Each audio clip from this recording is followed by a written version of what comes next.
Hello children, welcome to Topper IIT Foundation.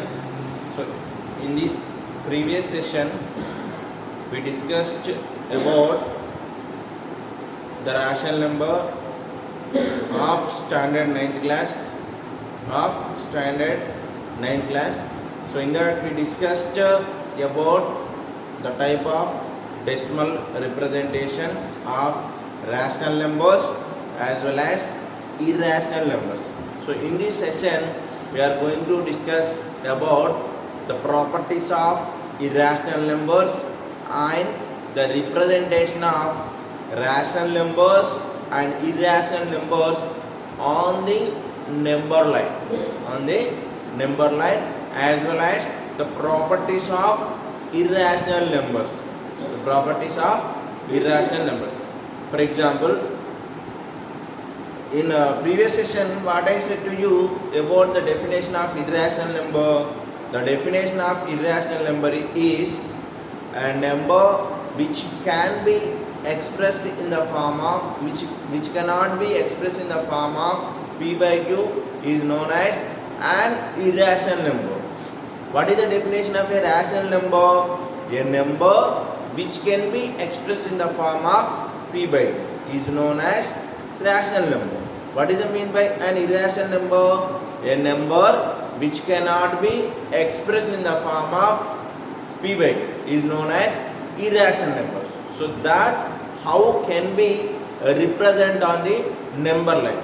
First we will discuss about the representation of rational numbers on the number line.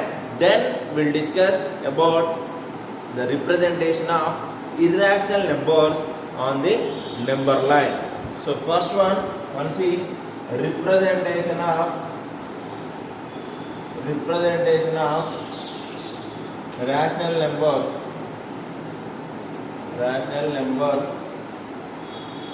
on the number line. Representation of rational numbers on the number line. So first, for example, the question is represent 3 by 4 on the number line. So how can we represent? For example, this is 0 and right side of 0 is always positive numbers and left side of 0 always the negative numbers. So here it is positive number, and once check the denominator decimal fraction, numerator is lesser than the denominator, means the value in between 0 to 1. So how can we represent on the number line this rational number? Nothing but, so first what is the denominator? 4. So each unit you have to divide that many equal parts. Means here this is 1 by 4, 2 by 4, 3 by 4, 4 by 4. So here 3 by 4. What is that? 3 by 4. So 3 by 4 equal to 1c. So we have to represent like this. For example, in the same question, if they ask you to represent 9 by 4, okay, 9 by 4. So same way you can continue 5 by 4, 6 by 4, 7 by 4, and 8 by 4 equal to 2, and 9 by 4, 10 by 4, 11 by 4, 12 by 4. So here 9 by 4 is our required rational number, which one we are going to represent on the number line. So like that we can represent a rational number on the number line. Okay. So next one, for example, if they ask you to represent minus 7 by 5.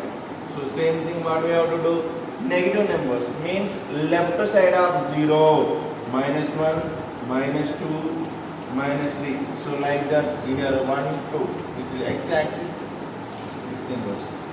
So here 1c, negative side minus 7 by 5, and your denominator equal to 5. So each unit we have to divide into 5 equal parts. So nothing but minus 1 by 5, minus 2 by 5, minus 3 by 5, minus 4 by 5, minus 5 by 5 and minus 6 by 5 minus 7 by 5 minus 8 by 5 minus 9 by 5 and minus 10 by 5. So now which one we have to represent? Minus 7 by 5.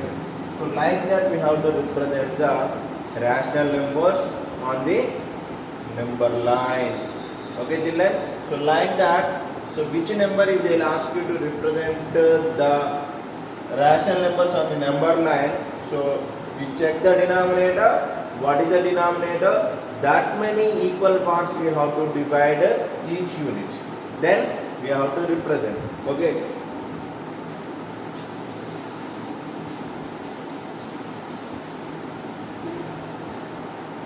next one is representation of an irrational number on the number line. Representation of irrational number on the number line. So how can we represent the irrational number on the number line? Nothing but, for example, if they ask you to represent root 2 on the number line. On the number line. So if you want to represent root 2 on the number line, so for this we have to use a concept, that is Pythagoras theorem. What is that? Pythagoras theorem. So generally when we saw any right angle triangle, so we simply remember one formula. What is that formula? Pythagoras theorem. What is the Pythagoras theorem? For example, if it is the angle, this is opposite side, and which side is opposite to the 90 degrees, that is hypotenuse, and the remaining side is adjacent side.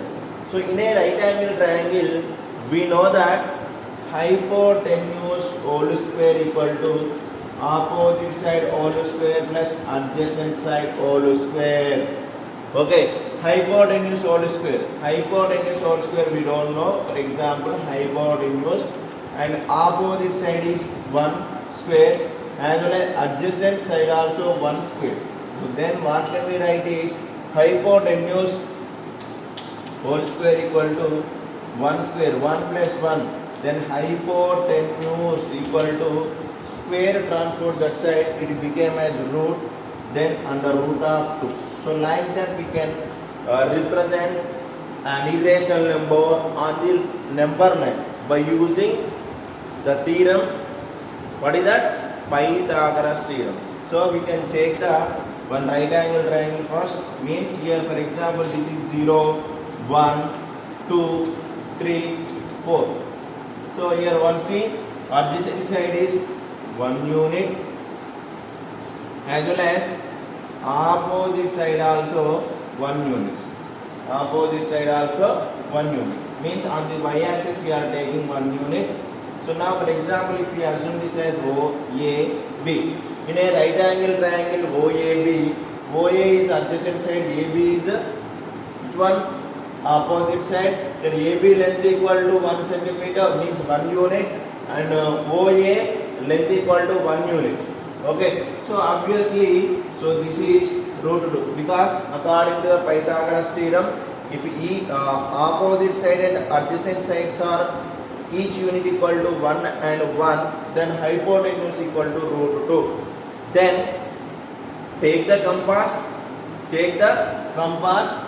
OB as a radius and O as a center. OB as a radius, O as a center. So draw an arc towards the x-axis. So then it intersects at one place. That place is root 2. That place is root 2. So generally we know the root 2 value. In the previous session I said to you how to find out the decimal form of an irrational number by using long division method. So this is about the representation of root 2 is an irrational number on the number line. Okay. Next, root 3. The representation of root 3 on the number line.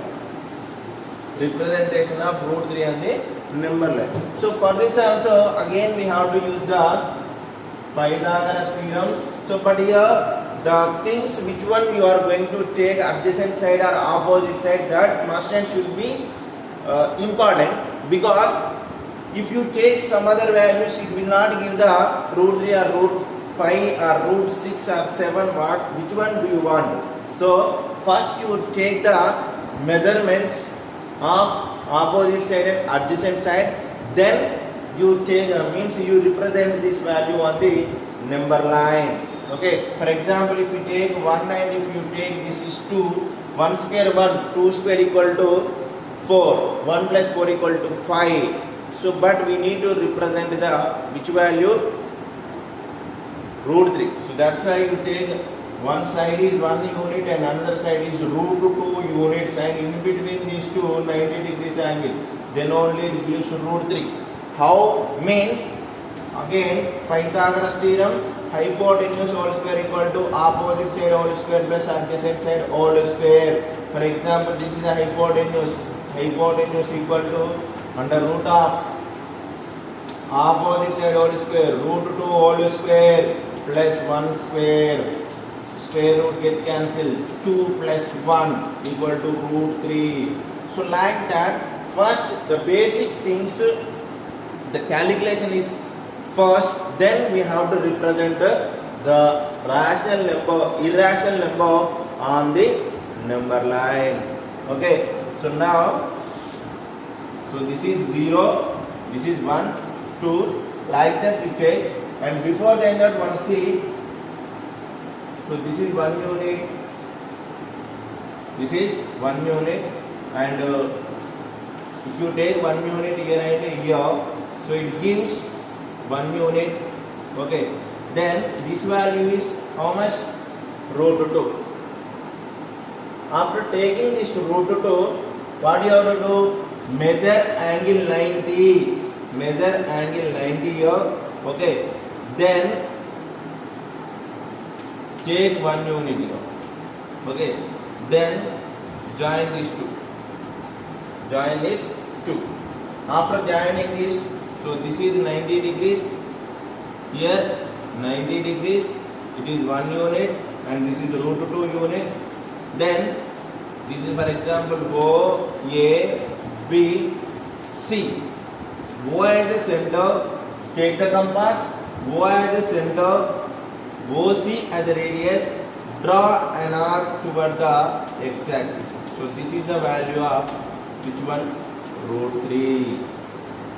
The same way root 5. Root 5 means here Pythagoras theorem is important. Means if one side is 1 centimeter and another side is 2 centimeters, 1 square plus 2 square equal to 1 plus 4, that equal to 5. So same way if we draw, and we can able to represent the irrational numbers on the number line. Okay children, did you understand?